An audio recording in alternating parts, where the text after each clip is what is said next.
Children of the night. What music they make.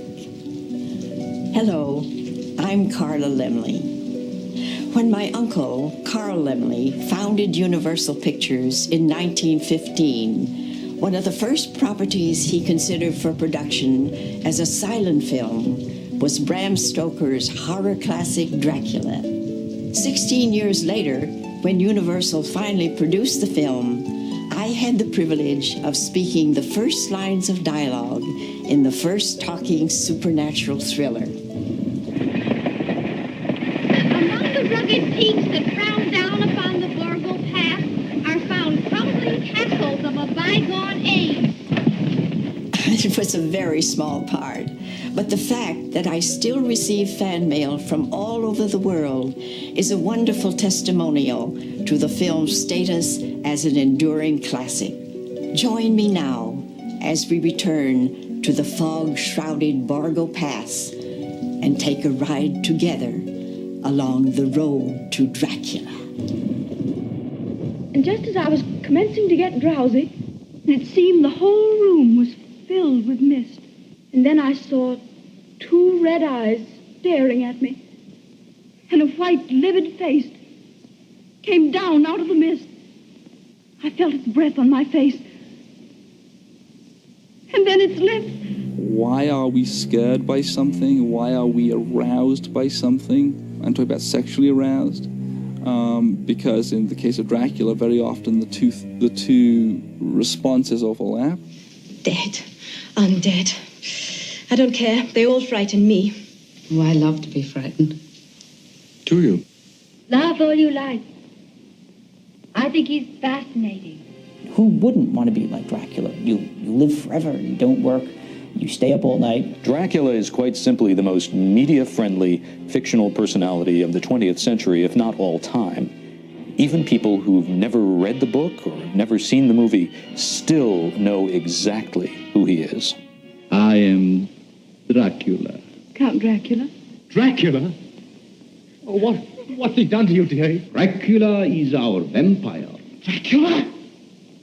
I never even heard the name before. Today, thanks to Universal Studios, everyone knows the name of Dracula. Although at first, my uncle, Carl Laemmle, had serious reservations about horror movies, Universal eventually filmed Bram Stoker's classic 3 times, first in Todd Browning's famous 1931 film starring Bela Lugosi. Next was the simultaneously produced Spanish-language version starring Lupita Tovar and Carlos Villarreal. Some people feel that this was the superior version from a technical standpoint, but you'll have to be the judge. And then came the romantic 1979 remake with Frank Langella. I can't imagine how my uncle, a very proper man, would have reacted to such a sexy Dracula. But speaking for myself, I would have given anything for a bit part in that production. The story of Dracula didn't begin at Universal City.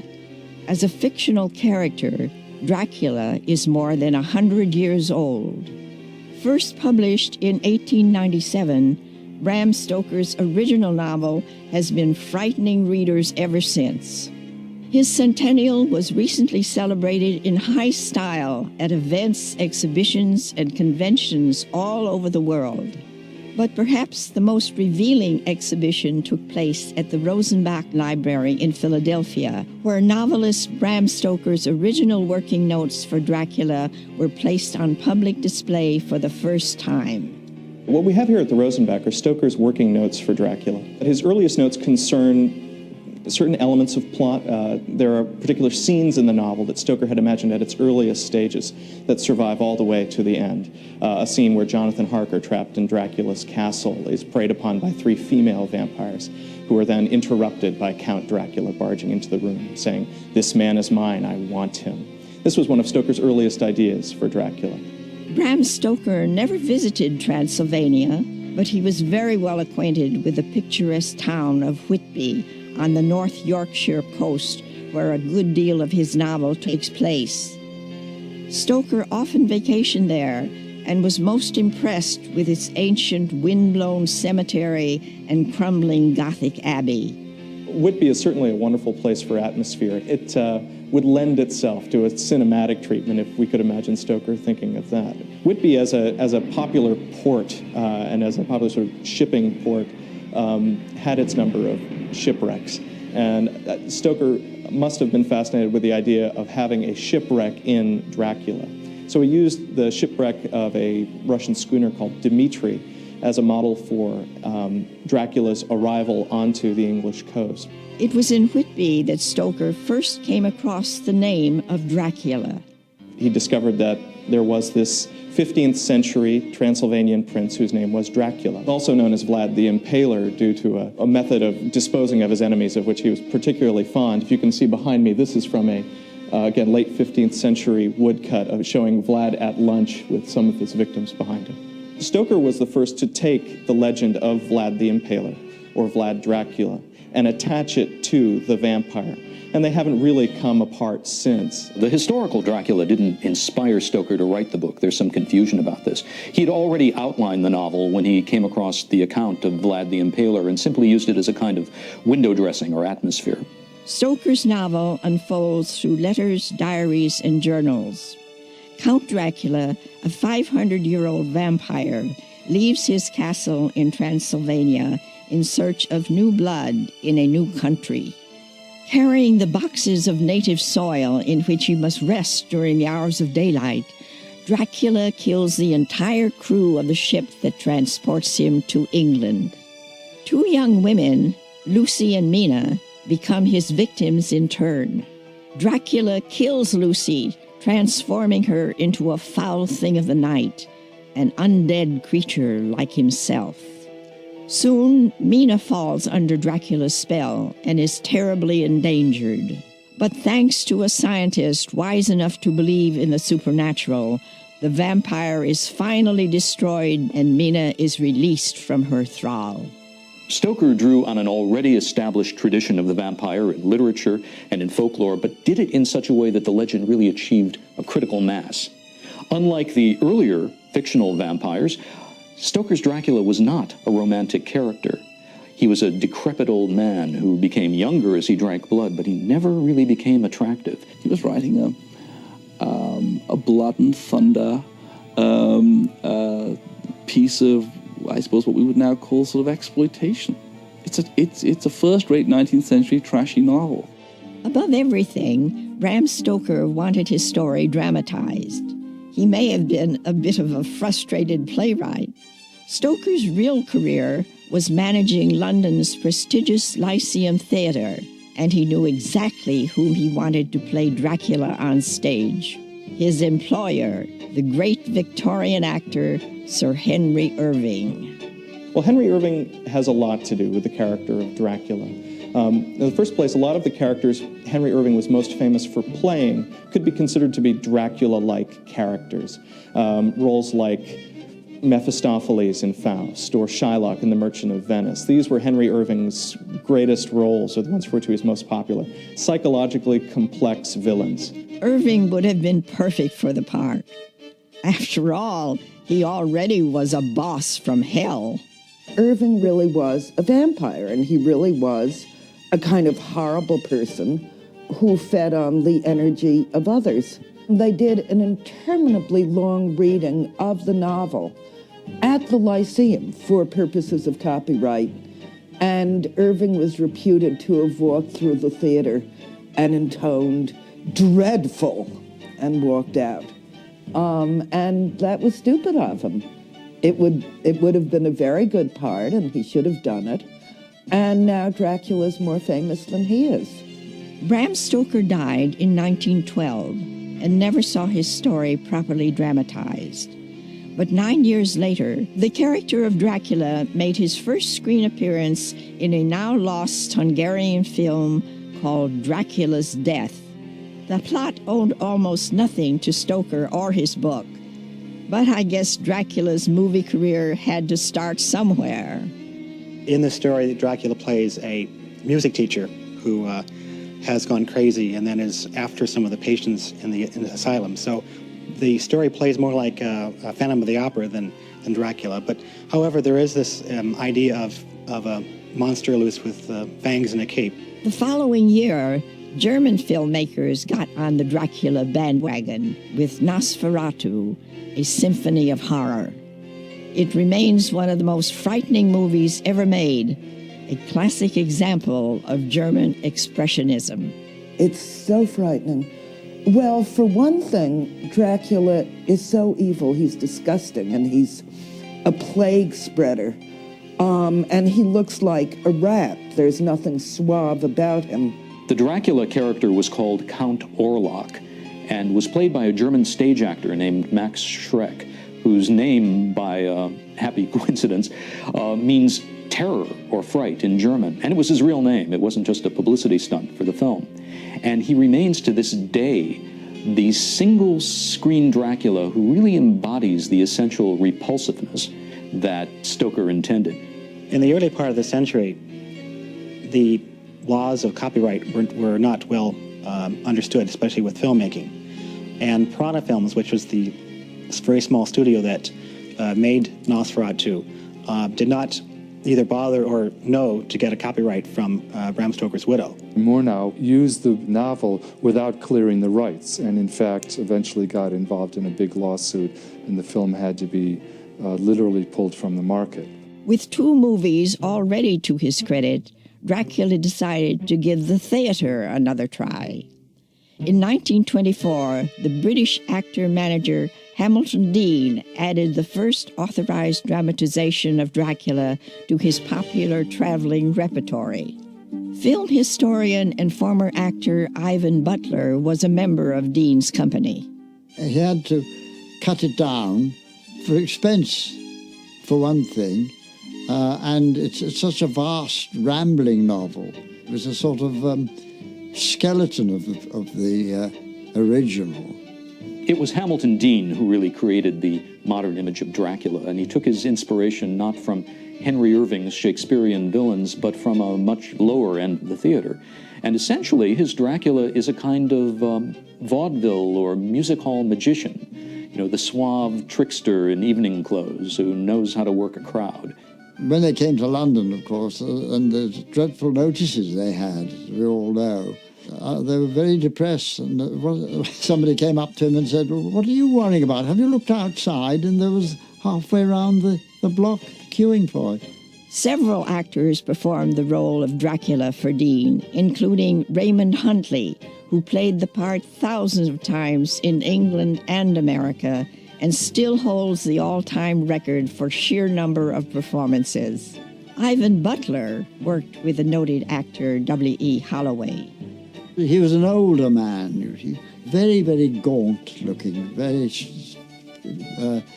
deep-set eyes and everything, and a good voice, and it seemed to work better, more like the real Dracula in a way.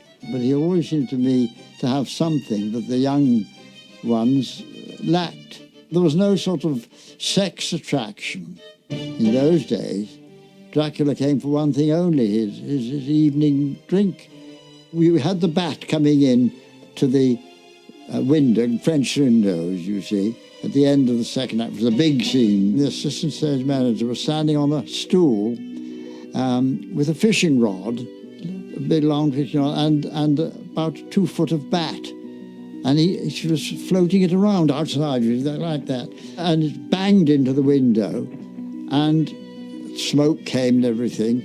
Then Dracula appeared out of the mist. One day, I don't know why, but the string attached to the bat, of the fishing rod, broke, and the bat sailed through the window, right across the stage, and floated down and landed in the floats, the 2 green eyes looking outside. And then, of course, Dracula himself had to appear. It must have been difficult to explain. I think possibly a rather bewildered audience went, well, are there 2 bats or 2 Draculas? The stage production was corny, but it was a crowd pleaser, and it was full of startling special effects and loud noises and flash bombs and swirling fog and a trick coffin for Dracula that was essentially a magician's disappearing cabinet. Dracula got in, and there was a false bottom under the boards. He would pull the string, and the boards would open like that. Dracula would fall down into the base of the coffin, and the fuller's earth would all fly out into smoke like that, and it would look as if he disappeared into dust. Given Dracula's success in London, it was only a matter of time before Broadway beckoned.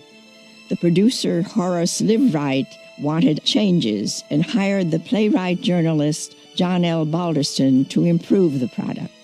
One day, Horace Liveright, who was a New York producer, was taken to see Dracula. But he was concerned over the Britishness of the language and a lot of idiomatic stuff that nobody in New York would understand. So he asked my father if he would rewrite it. In the 1920s, the only kind of vampires American audiences knew about were vamps like Theda Bara. For the Broadway version of Dracula, Horace Liveright wanted a male vamp, an exotic foreigner with an air of mystery and sex appeal. The budget was pretty tight, and they had cast all the parts except for the Count, and they were out of money. So they couldn't hire a name actor to do the Count. Liveright found exactly what he was looking for in an expatriate Hungarian actor named Bela Lugosi. Bela Lugosi was an expatriate from Hungary who was escaping all kinds of political unrest in his native land and actually landed in New Orleans completely without any skills in English at all, made his way to New York, learning many of his early parts phonetically, amazingly. So when they were casting around for the perfect person to play Dracula, Lugosi managed to have both the old world charm and a certain mysterious, seductive quality. He had that thick accent, he had the eyes, he had a series of gestures which to us now look rather hokey. But there are, women fainted and grown men grew nervous. Well, my father's performance in Dracula brought him to the attention of, in particular, the female portion of the audience. They loved his performance. And they must have found something of sexual overtones in it, and he became an idol. The very night Dracula opened on Broadway, Universal had a representative in the audience. As I mentioned earlier, Carl Laemmle wasn't a big fan of horror pictures, even though Universal had made a fortune on films like Lon Chaney's The Hunchback of Notre Dame and The Phantom of the Opera. It was my cousin, Carl Laemmle Jr., who really wanted to produce Dracula. Like me, he had grown up with the opportunity to actually watch Lon Chaney filming his famous horror roles for Universal. He loved creepy stories and everything macabre. And Lon Chaney was his first choice to play Dracula. I have no idea what Chaney would have done if he played Dracula makeup-wise. I'm sure he would have done... I'm sure Chaney would have had much more elaborate makeup. He was into the makeup aspect of it. He was in, the man of 1,000 faces. He was always changing his look. I don't think he would have just gone with the light makeup with the dark lips. In the case of London After Midnight, he did all these pointy teeth and this permanent grin and these pulled down eyelids, which I think is a classic makeup. I have no clue. I would love to see what Chaney's version of Dracula would have been. Chaney died of cancer in 1930, and a number of other actors were considered other than Bela Lugosi. My father, to his great surprise, was not the first choice when the Universal Studios began casting for the lead in the motion picture version of Dracula, even though my father had successfully played the part hundreds of times on Broadway and throughout the United States. And actually, he had to fight for the role. Next to Bela Lugosi, the film's most memorable performer was Dwight Frye as the unfortunate Mr. Renfield. He was such a gentleman when I fell into his lap in the opening scene. You'd never dream he'd end up eating spiders and developing an appetite for even worse. Rats, thousands, millions of them. I don't really think he was surprised by the roles he began to play when he got to Hollywood, because he'd had such a variety of roles in New York on Broadway, from comedy to musicals to serious drama to crooks and all kinds of characters. By the time he was 30, he was an experienced character actor. Renfield is probably the most multifaceted character in the film. I mean, he's sane at times, he's mad at times, he's vampirish at times. Also on hand from the Broadway production was Edward Van Sloan, repeating the role of Professor Van Helsing. Here's part of his screen test. I was looking in the mirror. Its reflection covers the whole room. But I cannot see you. Dracula was directed by Todd Browning, the famous mystery man of silent movies who had directed many of Lon Chaney's most successful films. Browning always had some trouble adapting his kind of style of shooting to the sound film. When you see Browning work with Dracula, for example, there are long sequences in the film which are silent. And I think that Browning uses some of the silence to create a mood, which in some areas of Dracula is quite effective. It may have been that he was frightened by dealing with dialogue. It may have been that he was frightened by the mechanics of the sound equipment. Todd Browning had been a very successful silent film director, and he always specialized in stories about outsiders. Dracula is very much like that. He's a fantastic alien invader who cannot live within the world, but can only prey upon it like a parasite. And Dracula may be the ultimate Todd Browning outsider, and so it's not surprising that Dracula was Browning's most successful film. In terms of responsibility for a visual style of Dracula, we know, of course, the cameraman, Karl Freund, was behind the camera, the great German photographer who pioneered so much moving camera in Germany in the late 20s. And it's very easy for people to say, well, any value in Dracula is due to Freund, who was a great cameraman. And there's the anecdotal report of one of the actors, David Manners, who couldn't remember Browning's presence on the set well, but did recall Freund as being very outspoken. The beginning of Dracula uses a lot of mobile camera setups. We have some tracking shots, and we have a feeling that we're almost watching a German expressionist film that has come over to Hollywood. These tracking shots give us a feeling like we're being pushed against our will to go to different areas of the castle. They're all things like broken down, withered mansions with huge cobwebs, and for some reason no one's ever quite understood, armadillos running around and bats floating overhead. In fact, Browning and the Universal Dracula are, sort of responsible for almost all the iconography that we associate with horror films. Long capes, sweeping staircases, mold and decay, lots of cobwebs, spiders and bats. I mean, everything that now has become the sort of Saturday morning thing that kids associate with horror films all comes from Dracula. Originally, Dracula had been planned as a lavish, big-budget production that would have been based primarily on Stoker's novel. But in the wake of the stock market crash and the onset of the Great Depression, the studio really had to cut back. And they ended up basing the film largely on the stage play for simple reasons of economy. Today, it may seem difficult to imagine audiences really being frightened by a film like Dracula, but they really were. It was the first time Hollywood had presented this kind of a supernatural story that didn't have a logical explanation tacked on at the end.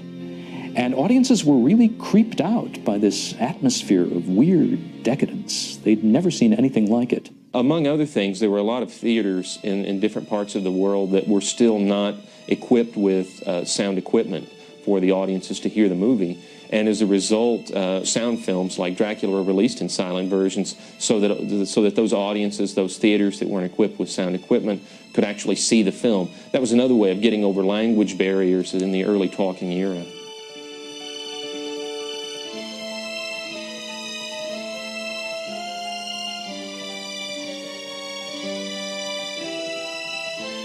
The adoption of English-speaking talkies posed a real problem for the Latin American markets, which wanted to hear talking films spoken in their own language. Dubbing was still not an efficient and known commodity, and those studios that had the biggest interest in that market turned to doing secondary productions of their major films in Spanish versions for that market. Dracula was one of these pictures. Soy Drácula. No podía usted ser más oportuno. No sé lo que pasaría con el cochero, con mi equipaje. Con todas esas cosas, creí que me había equivocado de casa. The Spanish version of Dracula, directed by George Melford, was produced by Paul Kohner, an ambitious young protege of my uncle. His overall enthusiasm for the film may have had something to do with his feelings for his leading lady, the beautiful Mexican ingenue Lupita Tovar. So the cast for the English version would come in the morning, started shooting at 8 o'clock, and the Spanish cast will come in the evening. We shot all night long till next morning because we use exactly the same sets. Apparently what happened was that the initial crew, Browning's crew, would shoot these sequences. The second crew, the Spanish crew, would look at them and say to themselves, we can do better than that. And they would go and they would do better. Something so incredible. I mistrust my own judgment. Mire.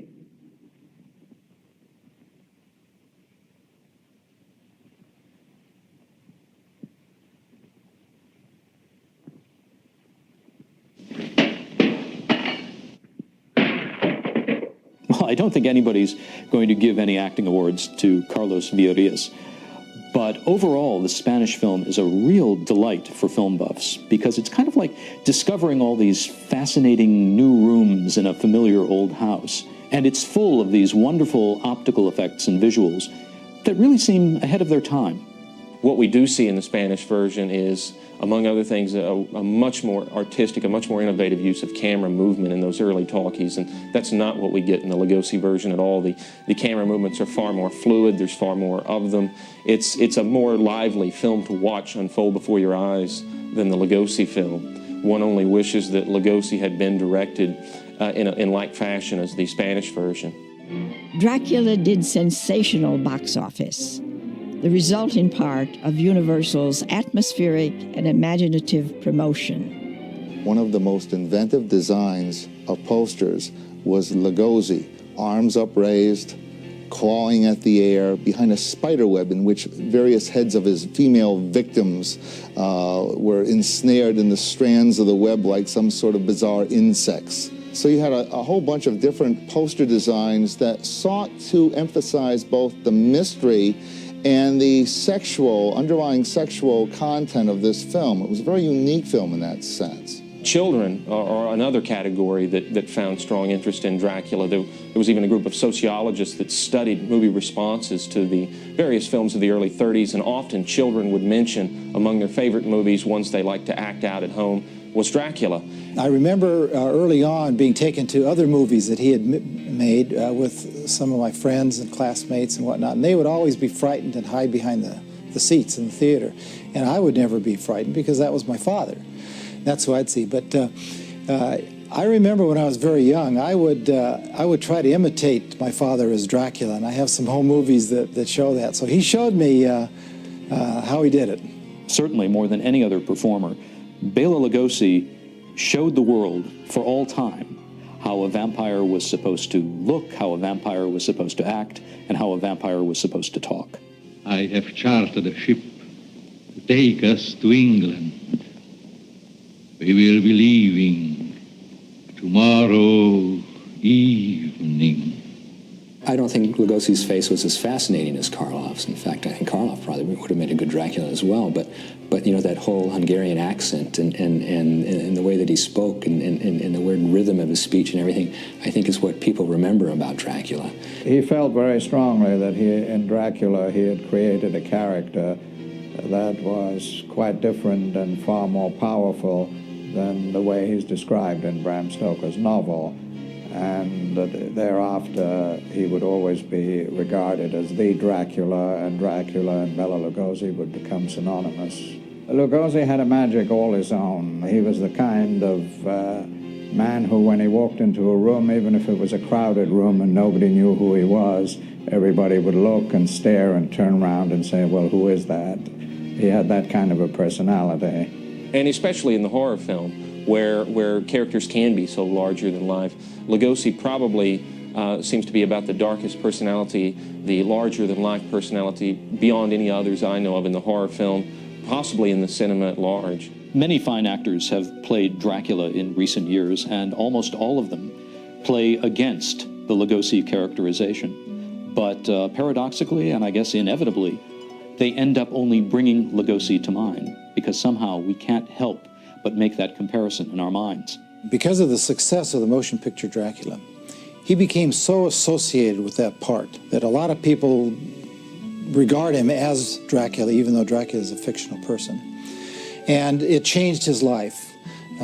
He was pretty much typecast after that, and when interviewed, he would say that Dracula is a blessing and a curse, and Dracula never dies. And really, that's what happened, and he carried that role to his death.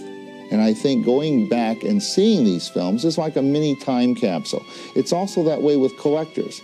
We grew up loving these films. We weren't there on the set in 1931, but we want to be there so very much that we watch these films over and over. We wish to own a prop from them, or perhaps own a poster from them. If there is a holy grail of Dracula collectibles, the Transylvanian Shroud of Turin, it would have to be Bela Lugosi's original Dracula cape. My father had several different capes.